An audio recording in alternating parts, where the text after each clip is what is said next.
Hello and welcome. This is our third quarter webinar. I want to thank you all for joining us this afternoon. My name is Nick Breul, and I'm a senior project manager here at the National Law Enforcement Officers Memorial Fund. We work in close partnership with NHTSA, and through that partnership, we develop a lot of actionable research and items that we push out to the field to try and save lives. Our focus, of course, here is on law enforcement lives. Today with us, we're going to have Rio Nelson, who is a highway safety specialist with the National Highway Traffic Safety Administration's Enforcement and Justice Services Division. Rio is going to tell us a little bit about what's going on with NHTSA. Then you're going to hear from me, and I'm going to take us up to where we are with the data, discuss a few things that we've produced here over the last few months to make you aware of them. And then we're going to hear from Fire Chief Victor Connolly from the Irving Fire Department in Texas, who's going to share information on a vehicle blocking program that he's developed down there in Irving that should certainly be something that we all think about as we're talking about roadway safety. Just in case you're wondering, we usually do these from the Police Museum. I am in the Police Museum now in the Hall of Remembrance. So what you see behind me now are all of these small placards that are made each year that have a photo or patch of the individual who died in the line of duty, whose name was added to our memorial wall this past May. So that's something that we keep these up. And then as we get into next April and the new names are being added to the wall, these will be taken down and replaced, unfortunately, by a whole nother group of line of duty deaths. So anyway, not to take us down, but with that, I'd like to introduce Rio Nelson and have Rio just tell us what's going on with NHTSA and share with us some of the things they've got going on. Thank you for that introduction, Nick. Hello, my name is Rio Nelson. I'm with the Enforcement Justice Services Division here at NHTSA. And I would like to say to Nick again, NHTSA as a whole is grateful for the partnership that we have, and we're grateful for the things that you guys do. All right, we'll start off with the NHTSA releases early estimates of traffic fatalities in the first half of 2023, estimating that traffic fatalities declined for the fifth straight quarter. An estimated 19,515 people died in motor vehicle crashes, representing a decrease of about 3.3% as compared to 20,190 fatalities in the first half of 2022. Fatalities declined in both the first and second quarters of 2023, and the second quarter of 2023 represents the fifth consecutive quarterly decline in fatalities beginning since 2022. And as you can see, even though fatalities are down, vehicles mile traveled did increase by 2.3%. One of the highlights I do want to mention, I'm not going to delve too deep into it, is the NHTSA collaborative efforts that we have.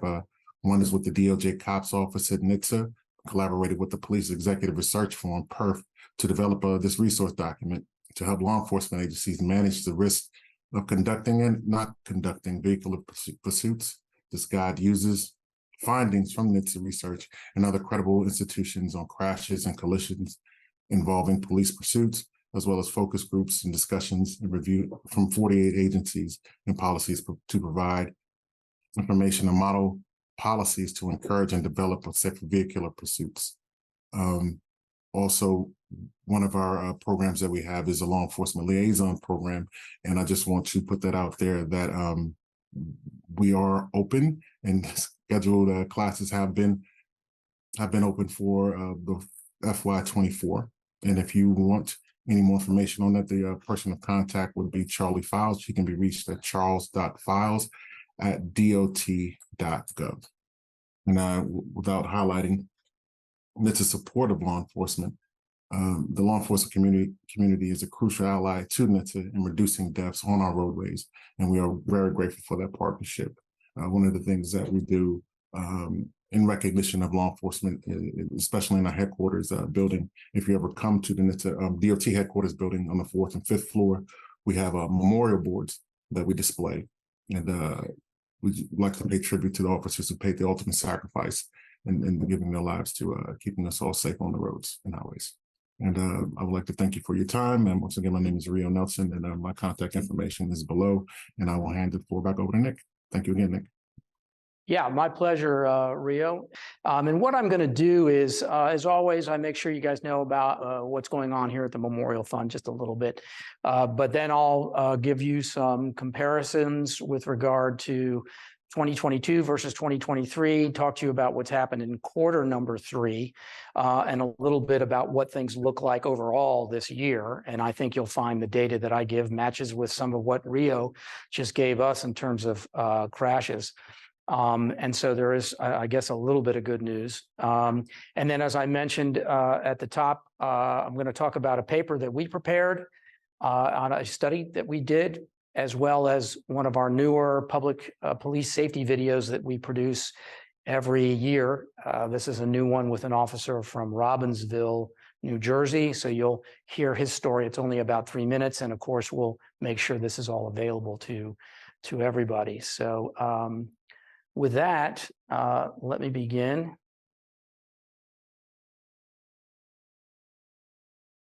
So quickly, the National Law Enforcement Officers Memorial and Museum, I think everybody knows we're located in Washington, D.C. There are now 23,785 names engraved on the walls of our memorial. And if you've been a participant in previous webinars, you know that we've actually had to add sort of a capstone to that so we can fit more names onto it. Also at the museum, we run a number of programs. So I wanted to mention a couple of programs. We have the latest episode of Law and Disorder, which is a podcast. Those drop every Wednesday, and it's called Precinct 444, which is the address of our building here. And our education team here, our program team, puts on a lot of really cool programs where they discuss older cases. I think this is an older case where a woman was murdered and they were able to try somebody without the body and get that individual convicted. And then that individual later revealed the location of that body. We also have a new hate crimes program coming out, and that should be dropping in the next few days. But if you visit our website, at www.lawmemorial.org. You can go through and find all of the different things that we offer here at the museum and the memorial. So we did return from IACP. That was just last week, and that was in San Diego, California. That was a very large show, as it normally is. And during that, we handed out a number of our new flash drives. So every year, if you're familiar with our program, we take a lot of our safety information and we put it on a flash drive. And so we added our video with Trooper Mithil Patel from Florida, who you saw last year, as well as created some info cards that really are designed to hit officers kind of between the eyes with regards to wearing their seatbelts, slowing down, arriving alive. I think one of the cards I even designed said, "Stop the hypocrisy, wear your seatbelt." So again, I'm trying to be a little motivational, if you will, to get law officers to wear their seatbelts. I recently posted a safety message, which we do regularly on our Facebook page. And unfortunately, a couple of, I think, old timers chimed in about how they never wore their seatbelts. And they were sort of deriding the fact that you should not wear your seatbelt in public safety. And a couple of people chimed in with, yeah, I never wore mine either. And that is simply just not the way to go. We certainly are pushing and advocating for officers, as always, to wear their seatbelts. But if anyone's interested in one of those flash drives, you can send me an email. I'll put that up at the end, or you can put your information into the chat and we'll mail one of the flash drives out to you. Also included in that flash drive is a recording of Captain Symbol, the guy, the captain from Chesterfield, Virginia Police, who did such an eloquent job on our last webinar talking about all the safety features he's added to keep his officers safe in traffic. So here's where we are today. We're 40%, if you look at that traffic related, the third one down, or 40% below where we were in 2022. And that's even further below where we were in 2021. So, this is good movement, just like I think Rio was showing. Despite more vehicle miles being traveled, crashes were being reduced, however, ever so slightly. You'll see in some of our categories, we still continue to have what I would consider to be significant reductions. And I think that's one of the reasons we still want to hear from Chief Conley, and we want to hear from these other folks about how they are helping us all reduce these roadside crashes, which has been something that we've been focusing on pretty heavily for the last couple of years. But down in almost every category and down by 57%. The one thing I would add to that caveat, which most of you probably understand, is that as COVID has faded, or at least as it no longer being an epidemic, the number of line of duty deaths associated to that has dropped sharply, which accounts for some of that disparity there. So you understand just a little bit of the difference there. So as we look at the third quarter, all right, this is July, August, and September, there were 14 fatalities in the third quarter in 2023. 7 vehicle collisions, 7 single vehicles, 4 struck-by crashes, 1 motorcycle single crash, and 1 motorcycle crash. Now, if you compare this to the third quarter of 2022, when in fact the numbers were higher, we are 75% higher in this quarter than we were last quarter. And, there's no explanation necessarily for those jumps between quarters. This is a significant increase.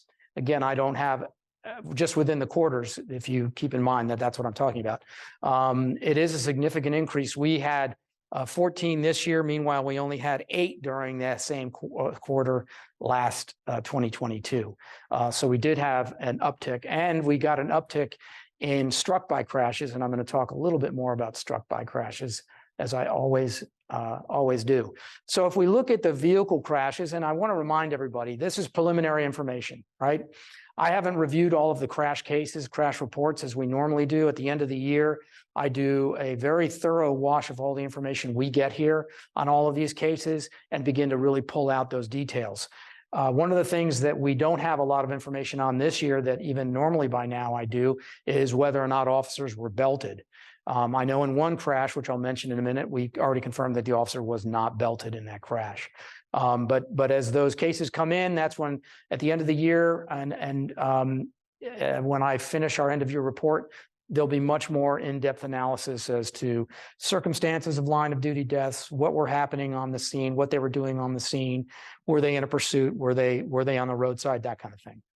So 3 of the crashes that occurred in the third quarter involved tractor trailers. And I mentioned that only because that was a little unusual to have 3 collisions with tractor trailers. And a couple of those involved very young officers, in fact, 2 young deputies. And in the third quarter, 3 very young officers lost their lives to traffic-related incidents. One 19-year-old who was operating a police car in Rutland, Vermont. A suspect lost control as they were pursuing and ended up crashing into their car, killing that young recruit officer. The other 2 were young deputies who I think in a couple of the cases with the tractor trailers may have failed to yield right away to those tractor trailers. But again, that's preliminary. There were 2 head-on crashes. One of those was a wrong-way driver. Another one was a driver that simply veered into the oncoming lane of the officer. It was in one of those crashes that it was confirmed one of the officers was not wearing their seatbelt. I already mentioned the one who was intentionally struck by I'm sorry, that's another case. There was a parole officer during the third quarter who was struck and run down by a violator who was trying to get away. The parole officer was trying to place that violator under arrest, and she was intentionally struck. And then 2 crashed while expediting to a call. One was a single vehicle crash, and the other one was a collision at an intersection. So as I also mentioned, there were 2 motor crashes. One motor officer crashed on the way to work, and I believe, and I don't know if Chief Conley knows anything about this case, I think it was an Arlington, Texas motor officer who the preliminary indications were that he collided with a vehicle. He was on his way to work, but in full uniform and on his motor, crashed into the back of a stopped vehicle, but fell off his motor. And when he fell off, he got run over by another car, and that vehicle fled the scene. And that is still an open hit and run investigation. And then the other officer, and as a matter of fact, on Rio's slide, he had that officer's picture up there. It's a Hawaiian motor officer who was responding to a call for backup and unfortunately lost control of his motor and crashed. So we were doing really well for struck bys. If anybody recalls the first two quarters, we were significantly lower than we were in 2022, and we still are. As far as struck bys go right now, we're still 54% below where we were at this time last year. And here are the circumstances for the third quarter, the 2023 third quarter struck by crashes. One was struck, this was in Puerto Rico. He was, I believe, attempting to pull a small kitten out of the roadway and was struck. Another died as a result of being struck in 2022. And I don't know if anyone remembers this case, but a driver inexplicably ran into an entire group of Los Angeles County sheriff's officers who are recruit officers on a morning run. And several of them were hit, but one was hit severely. And unfortunately, he succumbed to his injuries just this last quarter. One was intentionally struck by a fleeing suspect. Again, so I mentioned Tire Deflation Devices. The last case I'll mention here was it's actually a tribal officer who was struck and killed while trying to deploy. They call them stop sticks, spike strips, stinger systems. They're basically all tire deflation devices. And that's something that we've been looking at here at the Memorial Fund and looking at the use of those devices to maybe get a better handle on how it is that officers are being killed when deploying these devices. So for overall, and I really think it's important, you know, we've got Chief Conley with us today. We had a huge summit in Linthicum, Maryland in May, and that brought together fire, DOT, towing, recovery, and law enforcement. When we're on the roadway, we have to work together. So I went to the responders, safety.net organization who keeps track of, they have a regular list of line of duty deaths for all categories. And we have 28 cases so far this year. Largely towing and recovery has the largest number of folks who are struck and killed out of all of those employment or those job categories: law enforcement, fire, DOT, and towing and recovery. Towing and recovery seems to bear the largest brunt of some of that. And I would encourage those of you who are either LELs or in law enforcement to make sure your people are not clearing the scene until the vehicle's been removed. So if you're waiting for towing and recovery to come along and say they've got to tow a car that you just impounded or one that's been involved in a crash that's off to the side of the road, make sure you or one of the officers is staying there on that scene to make sure the public can see them and that they have that extra layer of protection and awareness for the public before that vehicle has been removed. That's one of the things that was specifically asked by the towing and recovery folks at that last summit. So now I want to talk briefly about this report we put together, and you can find this report on our website. If you go to our NHTSA page on the National Law Enforcement Officers Memorial Fund website, you go to the top navigation bar and find Officer Safety and Wellness. And when you click on that, you'll see NHTSA. And as soon as you hit NHTSA, you'll see that photograph of the cover of our report up there. Essentially what we did was we really were concerned about the number of officers who are being killed while deploying tire deflation devices. And we wanted to know what was happening in those cases and was there anything we could push out to law enforcement to perhaps create greater awareness and make it safer for officers who are using these. So the executive version or the Reader's Digest version of what we did was we looked at 17 cases. We found that in the majority of those cases, officers were putting themselves in the roadway. And that if you have stop sticks or are familiar with at least that brand name's product and their training and their guide and training guides, they expressly say that officers are not to enter the roadway. And this is one of the factors that we found where officers were being struck and they're putting themselves in very risky positions. And that is not me saying anything negative about these guys. These guys are doing the right thing. They're trying to enforce the law and stop a dangerous pursuit. They're taking a risk for the right reason, but we have to look at what's happening so we don't repeat these things. And one of the saddest facts about those 17 cases, 3 of those cases involved officers striking other officers and killing them. So for me, that's like losing almost 2 officers, because now you've got a guy who's going to try and live with something devastating for his or her entire career. So the key points were, exposure, don't put yourself in the roadway. The officers didn't have adequate protection. Adequate protection is a bridge abutment or a guardrail, not a vehicle. And the training for 2 of these major manufacturers say patrol vehicles are not adequate protection. Use the tether. These things are designed to be dragged across the roadway. And in doing so, you can make sure it gets underneath the tires of the suspect vehicle and then is quickly yanked out of the way so that pursuing vehicles do not get caught up in that. And if you go to YouTube, by the way, we reviewed not just stories on these 17 cases, but we reviewed everything we could in the public domain on YouTube and other sites. We used some material from Below 100 about the use of tire deflation devices. And you saw time and time again, people posting images of officers running out, not even with the tether, with just the stop sticks or the stinger system, and trying to literally throw it directly underneath the tires of the oncoming car. And I think that is the problem. I understand what you want to do. I understand the motivation. But if you think you're not going to get hit out there, you're clearly wrong. And it's something we've got to change. The other thing is the communication piece. If you look at some of those videos that are out there, time and time again, you see other police units get disabled because for whatever reason, the deploying officer did not get it out of the roadway and continued to spike other tires of pursuing police vehicles and or private vehicles that you end up buying new tires for. So again, communication is key. Preset locations and supervisors are also key. Rio mentioned that report from PERF. I'm about to show you that same copy in a second, but we decided that it was critical that supervisors be involved in making sure their people are trained, have adequate protection, and in the case of, say, a state law enforcement agency or a sheriff's agency or any agency for that matter that has wide stretches of roadways, they should pre-identify locations where they know they can set up and be protected.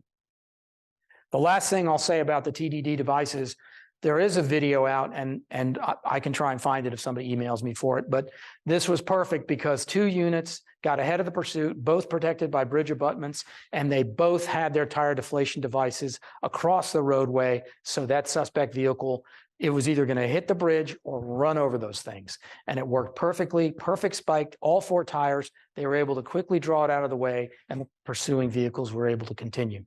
So it was coordinated. They used the tether, they used protection, and they used communication. And a supervisor was ensuring that they were behind protection. And that's kind of the way it should be. So PERF's pursuit report, again, there's a lot of details in that report. It's 143 pages long. We just simply touched on the use of tire deflation devices and what we found from those 17 cases.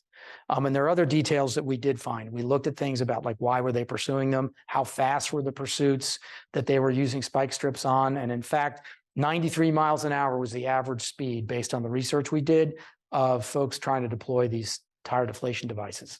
So again, it's something that needs to be looked at. The only point I would make about the PERF report was basically their recommendations around the use of tire deflation devices were right aligned with ours. So I felt good about that, even though I read their report after I wrote mine. So this is a video I want to share with you. We just did this video. We completed it in September.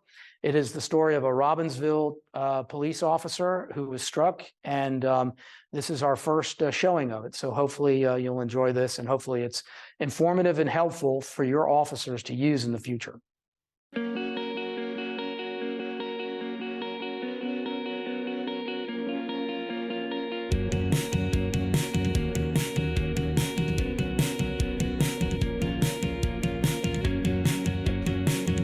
My name's Connor Boyle, and I am a patrolman with the Robbinsville Township Police Department in New Jersey.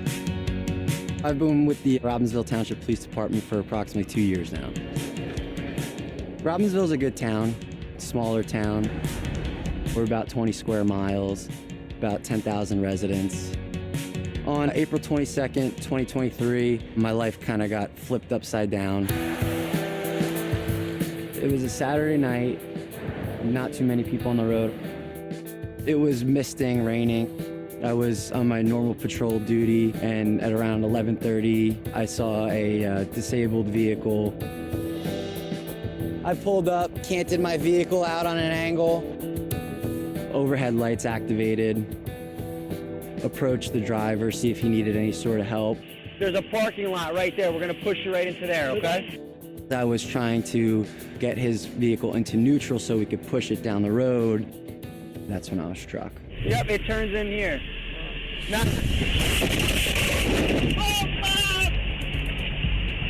I was dragged 30 to 50 feet.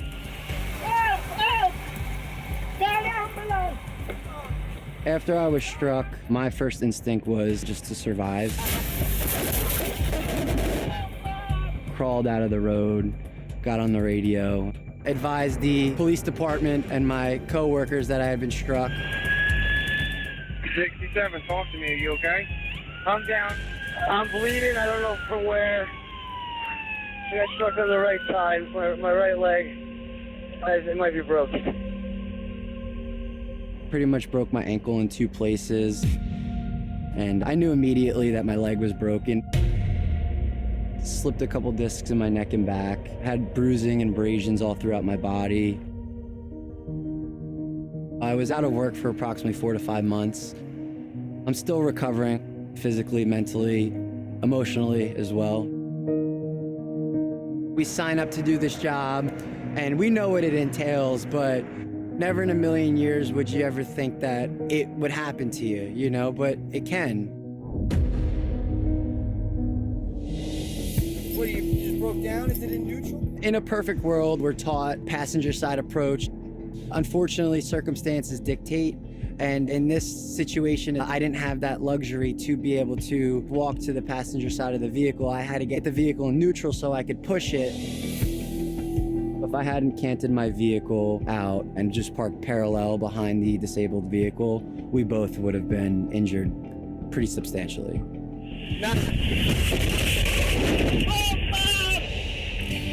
My biggest advice is keep your head on a swivel. Always be cognizant of what's going on and hug your families.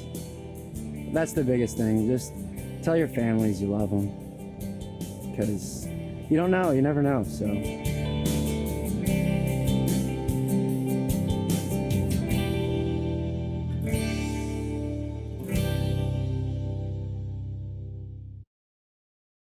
Okay, so that video is available on our featured website under NHTSA Safety Videos. It's the featured video that'll come up if you go to our website. And again, that'll be added to our repertoire the way we added the Mithil Patel video from last year on those flash drives. And I personally think those are great training tools because you're hearing it from the horse's mouth. And he's telling you as an officer things that you should do, like cant your vehicle, and saying, I know I should make a right side approach, but in this circumstance, I couldn't. I was trying to get the guy out of the way. So we're certainly glad that he's okay and can tell us his story. It's a pretty dramatic video. It's kind of tough to watch, but we're very glad that he shared his story with us. On the screen now, I always mention the responder safety struck by near miss reporting system. It's simple to fill out. You go to responder safety in this top right here, struck by near miss, you can report it, and it's a form that everyone should be familiar with, particularly if you're out there on the road, you're a police officer, DOT, towing and recovery, whatever it may be, to make sure you're reporting near misses, crashes. I mean, we capture the fatalities, but it's those near misses, crashes, and property damage that we need to know about so we can get data to continue to work on this problem of struck bys. As far as the Connor Boyle case goes, it's still in adjudication vis-a-vis the driver that struck him. So we weren't really allowed to offer a lot of details on that except to tell his story. But I believe that there is some adjudication for that driver coming up in the next month or so. So we always talk about the NHTSA regions where most of the crashes are happening. Region 6 and Region 4 are continuing hotspots. Right now, Region 4 is leading the way, I think, with 8 fatal law enforcement crashes so far this year. And our key topics continue to be the same. Seatbelts, fighting complacency, fatigue, again, is something else that we need to do another program on and offer some solutions for fatigue. Tire deflation devices, training is always key. We always talk about right side approaches. We always want to make sure that officers are wearing their body armor.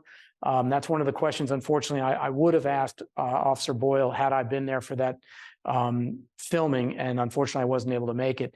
But we always ask, and if you recall some of our previous officers, they all said that the body armor helped absorb some of the impact and help protect them against those crashes when they were struck by cars. And then, of course, there's always being seen. Have that visibility vest when you're on the road. If your feet are on the street, the vest is upon your chest.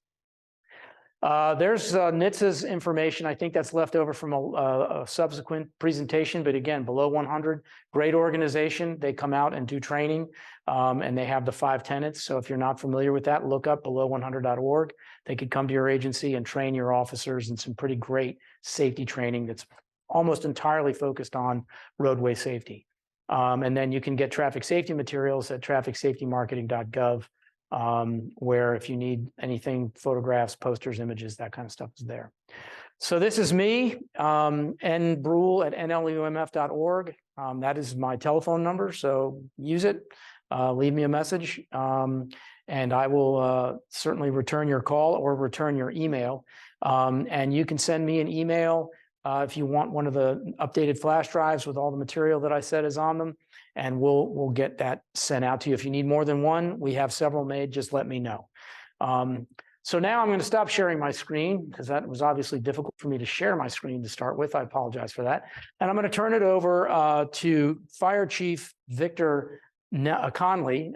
Chief Conley is with the Irving, Texas Fire Department, and he's going to introduce himself and tell us a little bit about what they're doing for roadside safety there in Irving, Texas.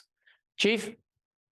Yes, sir, Mr. Nick Breul. Thank you very much, first of all, you and your team for having me on your program. I want to share with all of you what we've implemented here in the city of Irving. And it wasn't easy at first, I must say, to get buy-in on this simple concept, but eventually we did.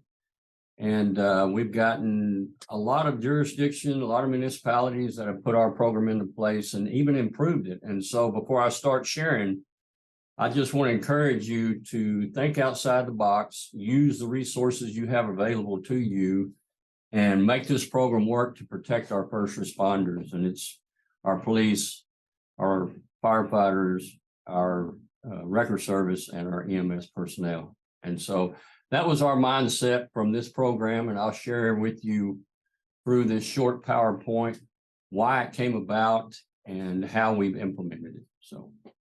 So the Irving Fire Department Blocker Program, like I said, we started this program. It was in 2015 when the concept came to me. The Traffic Incident Management Policy, for those of you that don't know, was originally implemented in the fire service, as far as my knowledge goes, by the Association of Fire Chiefs back in 2003. And what that concept was to have 2 pieces of equipment on scene, one to block while the other apparatus is doing the work in the hot zone. So since that time, we've had multiple revisions to this policy here in the city of Irving, and our most recent update was September of this year with the recent passage of a statute here in the state of Texas that allows protection for firefighters if they remove these personal property or vehicles from the roadways. So back in July of 2015, I was at the National Fire Academy going through the Executive Fire Officer program when this incident happened in my hometown of Irving, Texas. And if you can see the white pickup in the middle of the screen, that was the original incident.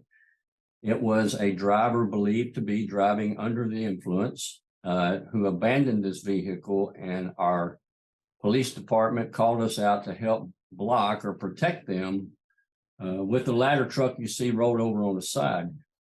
So the trailer you see on the left, that's, you can see the tractor portion is currently on fire. On the left side of that picture was the vehicle that struck the back of the ladder truck that weighs about 30 tons. That truck was moving at a rate of speed estimated between 70 and 80 miles per hour. He never hit the brake, hit the rear of that ladder truck, spun it all the way around 180 degrees and rolled it. I had 2 firefighters that hit the service road on the far right side of the picture, and the officer went down the highway. The driver of that tractor trailer rig passed in that incident. While the police department was blocking for this incident, we had another driver under the influence hit the police car. So that was multiple wrecks at one scene at about 2 to 3 o'clock in the morning when all this took place. That one ladder truck cost our citizens about $1.3 million to replace. I'm happy to say that all 3 firefighters did come back to work. One has since retired. He did have some arthritis in the hips, but all 3 have 2 of them are still working on their career here, and the other one has retired. So that's the good news side of this. So the risk of blocking, I think we've heard a lot of great information today that shares a lot of the risks that we go through out on these major thoroughfares. And Irving has 2 of the most dangerous in the state of Texas coming through it. We have about 30 miles of various highways that come through our city. And back in 2015, when I ran this report from 2010 to 2015, we were responding to about 850 major accidents that required blocking up on these major thoroughfares. So we considered it a high frequency, high severity event. And during that time frame, we had 9 incidents where 2 of our apparatus were totaled. And like I said, it cost the citizens of Irving $1.5 million, and those costs continue to increase based upon workers' comp injuries and claims during that time. But I'll also add that of those 9 vehicles, the time period that it took to repair them and put them back in service, the firefighters and citizens were without their first line pieces of equipment for over 2,000 days. That's a cumulative for all the pieces of equipment for repair or replacement. So what we've done is we've taken some fire apparatus that we moved down from frontline to backup. And normally from backup to auction, rather than going to auction, we have made these pumpers our traffic incident management vehicles. And on each side of the apparatus and on the back, we put these arrows. And depending on which way we park the fire apparatus, we will point which way we want traffic to move to go around the incident. Currently, we're installing, and I'll show you a picture later on in this presentation, we're installing message boards that are able to be raised out of the hose bed of these fire apparatus that you can give either arrow messages or word messages on what you want traffic or pedestrians to do. It has multiple uses. We can use them in our entertainment jurisdiction or out on the highway to direct traffic or people the direction that they need to go. So we implemented our program back in 17, and it took a while to get all of we got 5 ladder trucks, and I basically attached a blocker to each one of the ladder trucks. So the firefighter follows the ladder truck to the scene. And the concept was to, first of all, give the first responders another layer of protection. And in addition, to protect some of our multi-million-dollar pieces of equipment that were out on these highways. And so this incident, actually what happened here was it was a driver under the influence who was ejected from a vehicle rollover, and police department was doing an investigation on the highway. We had cleared the scene, and we always offer up our blocker to protect the police officers if they need to do investigations or whatever work on the highway. And so we parked this apparatus to block access into a high occupancy traffic lane. And this once again happened about 2:30 in the morning. A lady's driving this, I believe it's a 300 Chrysler, impacted the side of blocker 8. The keystone on the side of that pumper struck the A post, and the lady was killed in this incident. Of course, it caught on fire and quickly was extinguished, but we had several firefighters and police officers just on the other side of this apparatus doing an investigation and cleaning up from the previous incident. Most of the fire equipment had already left the scene.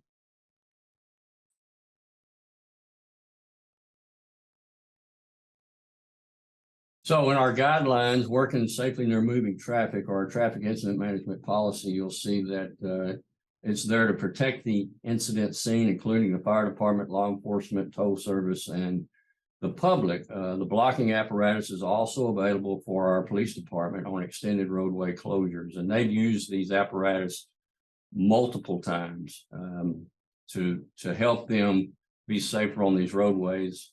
And so much so, I think we had to kind of back off a little bit because we were getting called out for flat tires or, trash on the highway. And technically, we put these pieces of equipment in service to protect our first responders and the city's vehicles that are used out on these roadways. This was our blocker 2. It was on the west side of town on an airport freeway that goes through the middle of our city. And like most larger municipalities, there's cities that join us, and city of Fort Worth joins us on the west side, on the south end of the airport, DFW Airport. And at first, we recommended the Fort Worth Police Department to get on the inside of these blockers so we could protect their vehicles. The first time they ignored our advice and their vehicle got struck and totaled. Since then, they do park inside what we call the shadow, inside that zone. And this one, as you can see, happened this past April. The vehicle traveling high rate of speed hit this blocker on the rear back panel. We're currently just kind of patching this thing together. I don't spend a lot of money on these. They don't bring but about $3,000 to $5,000 at auction. And all I want them to do is run on the highway and protect our first responders. And if they get banged up, it doesn't really matter to me what happens to them, as long as our people are safe. And hopefully we can protect damage from happening to some of our frontline apparatus as well. Once again, this one happened just recently, September 17th. We had blocker 8 on Loop 12. And once again, an earlier incident had happened where a driver was ejected, and the police department asked us to bring this blocker out there and leave it on scene while they do their investigation. And another vehicle came traveling estimated about 90 miles per hour.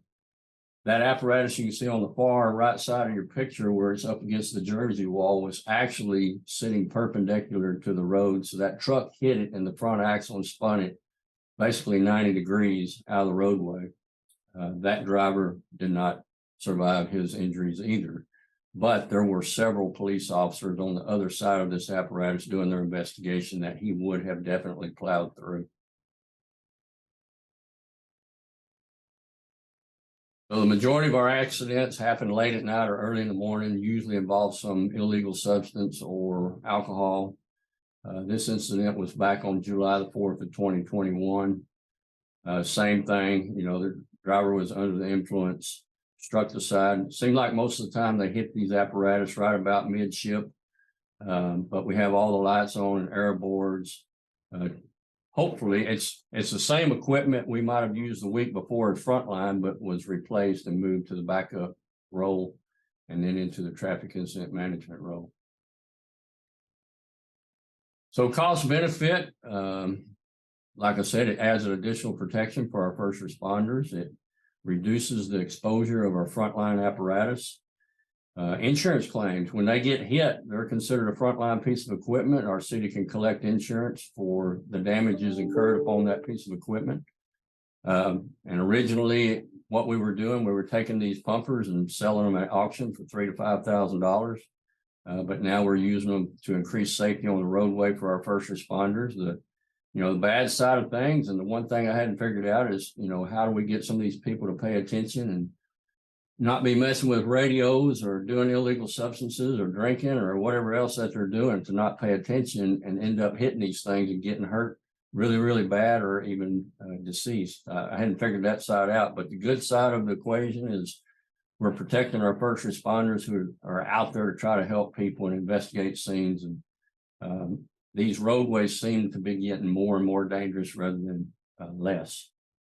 If you can look at the picture in the middle there, that's our most recent addition to our blocker fleet. You can see the digital board that we extend up out of the hose bed, telling the traffic to keep left. And then we put the green light, which seems to catch the attention, visual effect from the driver. So maybe they don't get caught up in all the quote unquote carnival lights that are going on with all the other vehicles that have their lights going. We try to keep our equipment minimal. We want it to be able to be moved from one apparatus to another to keep the cost down to the city. And so that's why I think our program has been successful so far. This is just a picture when one of the cars hit one of our blockers. I go out and let the firefighters put a sticker on it, kind of like a notch in the gun. They kind of enjoy doing that and get tickled about doing it. And they really have bought into the program. You know, it's easy to do when your first incident, you nearly lose 3 firefighters, but I will say that many other cities and jurisdictions have bought into it as well. So protecting our first responders and preserving our frontline apparatus, as I say, is the main goal. In 2020, our 5 blockers, instead of 850 a year, have responded to 1,121.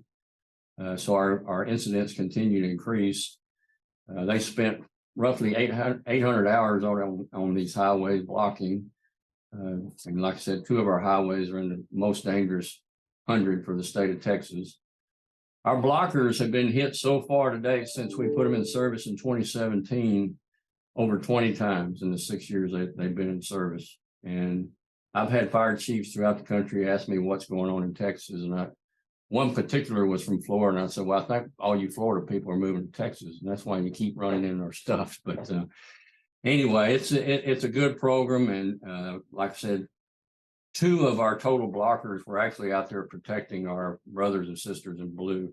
And that's the whole concept is not just for the firefighters, it's for all first responders. And hopefully somewhere down the road, we can get our record drivers, if they're working out on these busy thoroughfares, to ask for our help as well.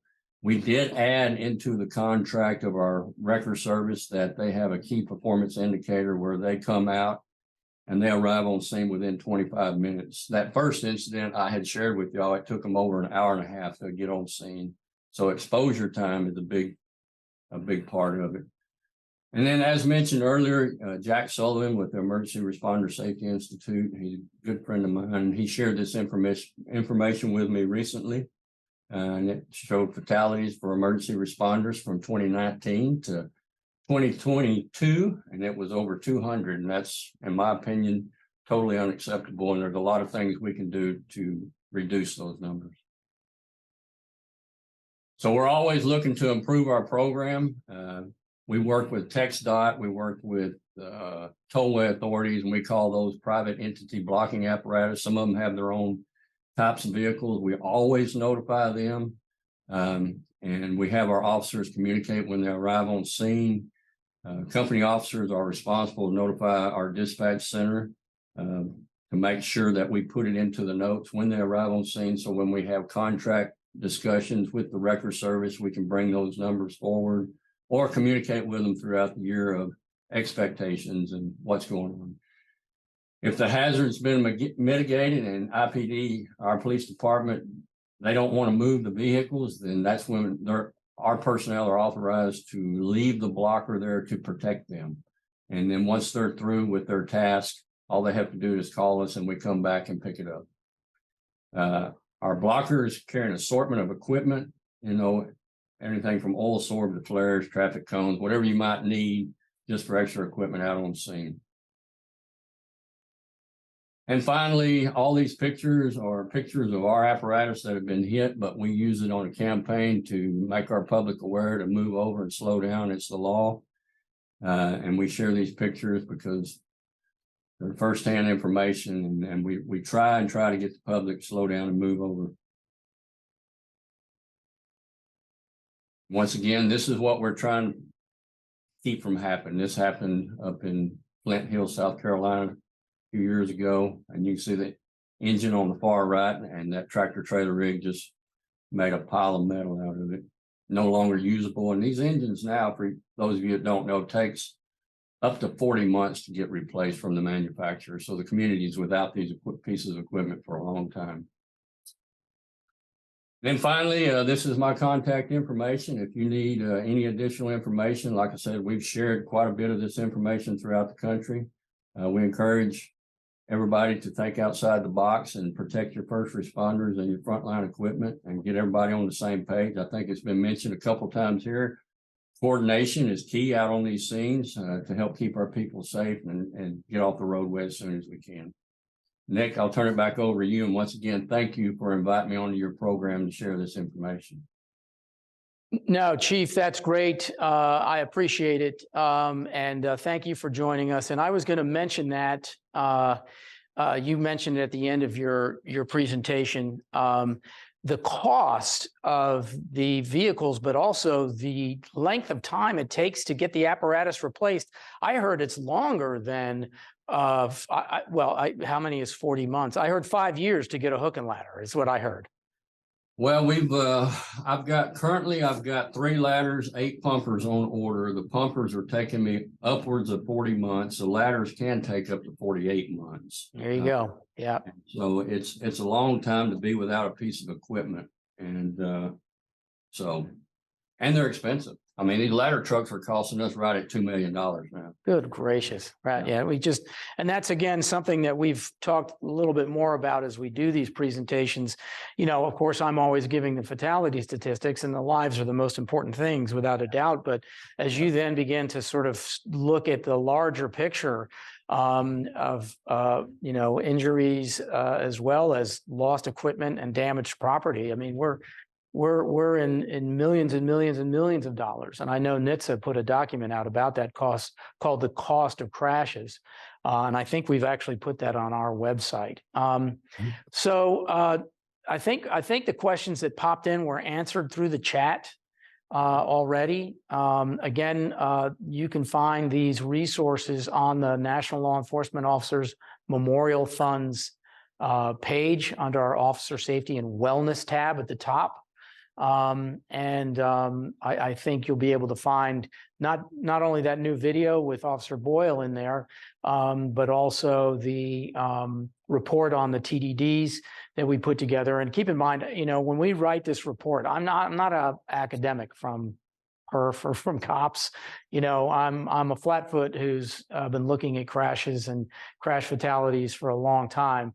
But I think the report puts together some pretty salient points, and that anybody would read it and quickly come away with the idea of what improvements need to be made. And the one thing I'll add to the tire deflation devices is when we were at IOCP, I spoke to more than one chief who said, "Oh, I'm just taking them out of my cars."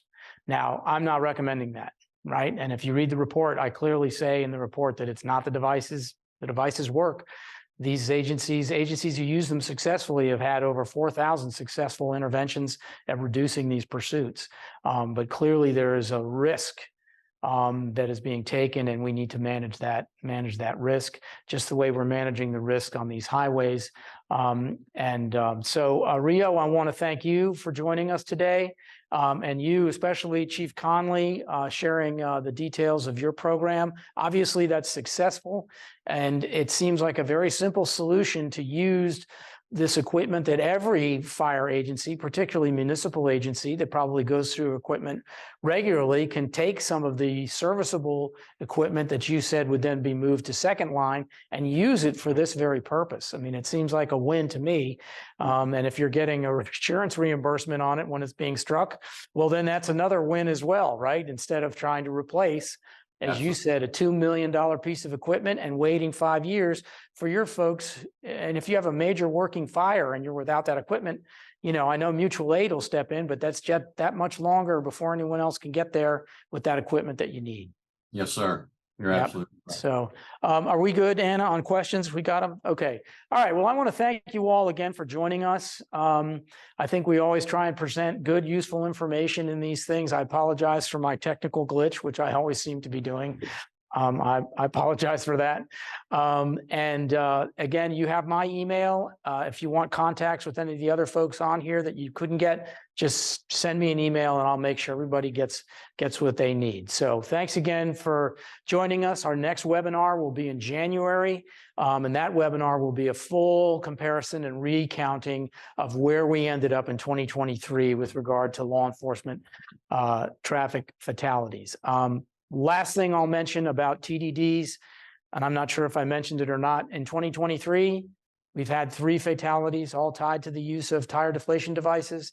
And I live in Montgomery County, Maryland, and we just had a sergeant struck and severely injured trying to deploy TDDs. I think they've already said he's going to lose the use of both of his legs. So again, it's something we have to take a hold of it and train on it and make sure that our officers are not putting themselves at that increased risk. Thank you all very much. Be safe. Take care. Thank you, Nick.